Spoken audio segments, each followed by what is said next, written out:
નમસ્કાર ખેડૂત મિત્રો, જય દ્વારકાધીશ અને પશુપાલક મિત્રોને જય ઠાકર. તો આપણે ફરી પાછા આવી ગયા છીએ નવો વિડીયો લઈને. તો મિત્રો, તમને અમારા વિડીયો જોવા ગમતા હોય તો અમારી ચેનલને હજુ સબસ્ક્રાઈબર ના કરી તો સબસ્ક્રાઈબર કરી દો અને આગળ શેર કરી દો, જેથી કરીને તમારા ભાઈબંધ દોસ્તારને આપણા અમુક વિડીયાની માહિતી મળતી રહે. લગભગ તો બધા જાણતા જ હશે, પણ અજાણતા હોય એના માટે આજે એક ફાઇનલ મસ્તીની વાત લઈને આવ્યો છું. તો એ વાત છે, આપણે ખેતરને ફરતે જે ભૂંડ આવતા હોય ને, કે નીલગાય આવતી હોય કે પછી રેઢિયા ઢોર આવતા હોય છે, કે આપણા શરીરની અંદર જનાવર ઘૂસી જતા હોય, તો એનો રામબાણ ઇલાજ લઈને આવ્યો છું. વસ્તુ એવી છે કે એકવાર તમે લગાડી દો ને એટલે વાર્તા પૂરી. ભૂંડડું તો હું કોઈ ના આવી શકે, સોરને આવવા વિચાર કરવો પડે. તો આવી એક વસ્તુ છે, એના વિશેની આજ તો ખાલી માહિતી જ છે, પણ ભવિષ્યમાં એવું તમને બતાવીશ. એક જાત કે ભૂંડણા ભાગી જાય, રોજડા ભાગી જાય, જે આવ્યું એ કંઈ હાથમાં રહે નહીં. તો એના માટે આપણે ચર્ચા કરવાની છે. લાંબી વાત કરીએ એથી કરતાં ટૂંકી વાત કરવામાં થોડીક વધારે મજા આવે, કેમ કે અમે લાંબા વિડીયો કોઈ જોવામાં રસ ધરાવતા નથી. આપણો વિડીયો કાયદેસરની માહિતીવાળો હોય છતાં પણ લાંબા વિડીયા કરીએ એટલે માણસને બકવાસ લાગતો હોય. તો ઘણા ખરા વિડીયાની અંદર કોમેન્ટ આવતી હોય કે મલદેભાઈ ભેહું ન બનાવો, મલદેભાઈ ખેતીવાડીને બનાવો, મલદેભાઈ આ વસ્તુને બનાવો. તો આપણે એક વધારે પડતું ખેતીવાડી અને પશુપાલનનો છે ને, તો ખેતીવાડીની અંદર વાવણી થઈ ગઈ, ખડની દવા છટાઈ ગઈ, આ બધી વિશેની માહિતી પૂરતી તમને મળી ગઈ. હવે વારો આવી આમાં ઢોર ઢાખર નીલગાય ને ભૂંડડાવનો. તો આના માટે શું કરવાનું છે મિત્રો? આની માટે ઝાટકો લગાડી દેવાનો છે. કીધું હતું ને તમને કે ઝટકો લગાડી દો એટલે વાર્તા પૂરી. હવે ઝાટકો કઈ રીતે લગાડવો, શું કરવો, કઈ કંપનીનો લગાવવો, આના વિશેની કંઈ ચર્ચા કરી નહીં. કેમ કે કંપની આજે બજારમાં હજારો કંપની આવી છે. ઓલા ભાઈ કે મારી કંપનીનો હારો, હું કહું કે મારી કંપનીનો હારો, પણ તમને જે કંપનીનો હારો લાગતો હોય ને એ લઈ લેજો. અને કોઈ ઝાટકાની કંપનીવાળા મને કહે ને જેથી એડ કરવાનું, તેથી સ્પેશિયલ એનો જ બનાવ્યું. પણ આજ તો આપણે આપણી રીતે ખેડૂતને ખાલી માહિતગાર કરવા માટે જ બનાવ્યો છે. ઘણા ખરા ખેડૂત કહેતા હોય કે અમારે ઝટકો લગાડ્યો છે, પણ અમારે આજ 25 કે 30 વીઘાનું ખેતર છે ને ફરતે અમને મારી દીધો છે ઝટકો, પણ હજી તો એની અંદર ભૂંડરા ગરી આવે છે અને એને ઝટકો લાગતો નથી. તો આના વિશે, આની પાછળ શું કારણ હોય, આ વિશેની આજ ખાલી વાત કરવાની છે. આવીશ ઝટકો લઈને આવીશ, ઝટકા મશીન લઈને આવી, કઈ રીતે એને ઓપરેટિંગ કરવું એ લઈને આવી, કઈ રીતે એ કામ કરે એ બધું તમને જણાવી, કઈ કંપનીનો હારો આવે એ જણાવી, બેટરી કેવડી જોતી હોય એ બધું કંઈ પણ એ નેક્સ્ટ વિડીયોની અંદર.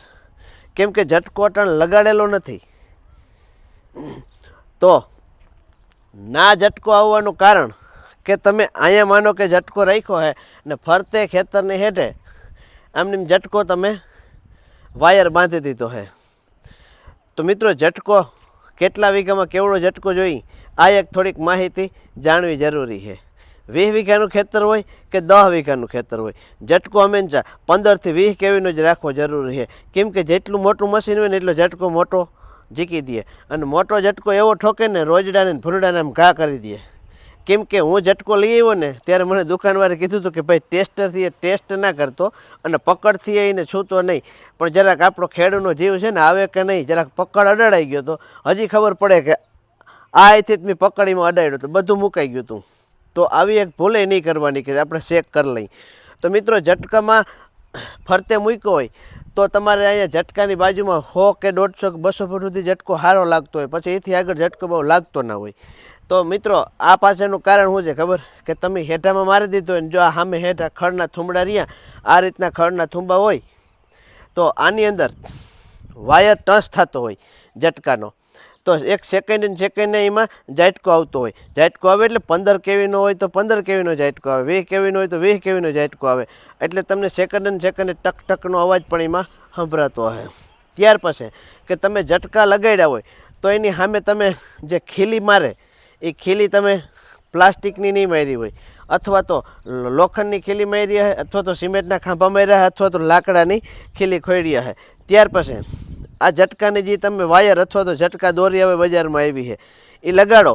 ઝટકા દોરી લગાડો તો કંઈ વાંધો જ નથી, પણ ઝટકા વાયર લગાડો ને તો જ્યારે લોખંડનો વાયર હોય ને એ ખરેખર તો લાકડી લગાડી હોય કે સિમેન્ટના ખાંભા ખોડ્યા હોય કે લોખંડ લગાડ્યું હોય, એનાથી છે ને 2 થી 2.5 ઇંચ છેટું રહેવું જોઈએ. એના માટે આપણે ગરેડી લઈ આવતા હોઈએ છીએ. પણ ઘણી વખત કેવું થાય કે ઠાર અથવા તો વરસાદને ભેજને કારણે લાકડાની ડંડી છે, લોખંડ છે, સિમેન્ટ છે અને ભેજ ટચ કરી જતો હોય એટલે ઝટકો પૂરેપૂરોમાં પૂગતો ના હોય અને એનું અર્થિંગ જમીનમાં ઉતરી જતું હોય. તો ક્યારેક તમારે જોજો ઝટકા મશીનને પડખે જ્યારે ભેજવાળું વાતાવરણ હોય ત્યારે બેઠા હો તો એમાં સાયરીનનો અવાજ ટી ટી ટી જરા સમજાતો હોય, કંઈક વધારે સમજાતો હોય તો વધારે ભેજ જમીન પકડી લેતી હોય. ઝટકાનો આવો નિયમ છે કે જમીન ઉપર વાયર પડે અથવા તો કોઈ શોર્ટ થયું હોય તો સાયરીન વાગવાનું ચાલુ થઈ જાય. આ એક કાળજી તમે રાખજો કે જે ખડ હોય હેઠામાં, ખડના થૂંબાને તમે બારી નાખો અને જમીનથી ઓછામાં ઓછો 0.5 ફૂટ એક વેતેક એટલે 8 થી 9 ઇંચનું અંતર રાખી અને લગાડી શકાય. ઘણી જગ્યાએ હેઢાઈ નામનું ઓલું પ્રાણી આવે અને દોડવા ખાઈ જતું હોય તો ઓછામાં ઓછી 6 ઇંચ જગ્યા રાખી શકાય. કેમ કે 3 ઇંચ છેટા હોય ત્યાંથી 20 કેવીનો ઝટકો હોય, 3 ઇંચ છેટું હોય ત્યાંથી ઝટકો લાગવો ચાલુ થઈ જાય. ઓછામાં ઓછું 5 ઇંચ એટલે કે અડધા ફૂટથી ઓછી જગ્યા રાખી અને તમે વાયરના 3 ભેડા મારી દો અથવા તો ઝટકા દોરી છે એના 3 ફરતે સ્ટેપ વીટી દો એટલે ઝટકો લાગે ને લાગે.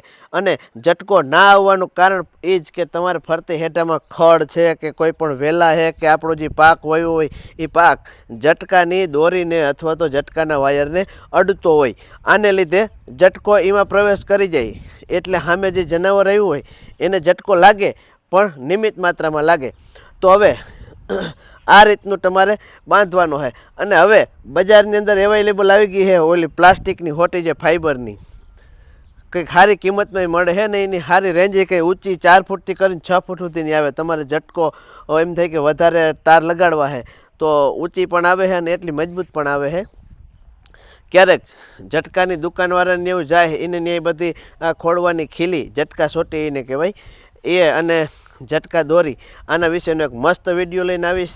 ત્યારે તમને રૂબરૂ બતાવીશ કે આ ઝટકા દોરી એટલા રૂપિયાની કિલોમાં એટલા ફૂટ આવે, એમાં કેટલા તાર આવે, કેટલા એમએમના આવે, એસએસના આવે છે કે ખાલી લોખંડના આવે છે, આ બધી વિગતવાર માહિતી અને સાચામાં સાચો વિડીયો છે ને તમારી સાથે હું શેર કરી.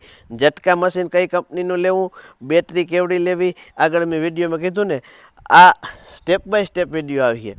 આ તો ઘણા મિત્રોની એવી ફરમાઈશ હતી કે તમે એક ઝટકા વિશેનો વિડીયો બનાવો. મહેરબાની કરીને ઝટકાને હાથની અંદર રબરના મોજા કે ઘણા ખેડૂત છે આપણે જબલું હોય શાક બકાલામાં હોય જબલું લઈ અને ટચ કરવાની ટ્રાય કરે પણ આવી ટ્રાય કરવી નહીં. અત્યારે જે સાયરન વાગતું હતું એ તો ઠીક પણ હવે ઝટકો આપણા વાયર ફરતા બાંધેલા છે આની અંદર ઝટકો આવે છે કે નહીં એનું નિદાન કરવા માટે ઝટકા લાઇટ પણ આવી. તમે લઈને હેલા જાવ ને તો એ ઝટકાની આજુબાજુ ફેરવો ને એટલે તમને ખબર પડે કે આની અંદર ઝટકો ચાલુ છે. પ્લસ જે ઝટકો વાપરે છે એને ખબર જ છે કે ઝટકો હાલતો હોય ને તે ટકનો અવાજ ચાલુ જ હોય સેકન્ડે. તો આ તમને માહિતી કેવી લાગી છે વિડીયોમાં કોમેન્ટ કરજો. અને ઝટકો અને ઝટકા દોરી, લાકડી અને સાયરન અથવા તો ઝટકા લાઇટ જોવી હોય તો વિડીયોની અંદર કોમેન્ટ કરજો. જય દ્વારકાધીશ અને હર હર મહાદેવ. ફરીવાર વિડીયો આપણે લઈને આવશું ઝટકા મશીનનો.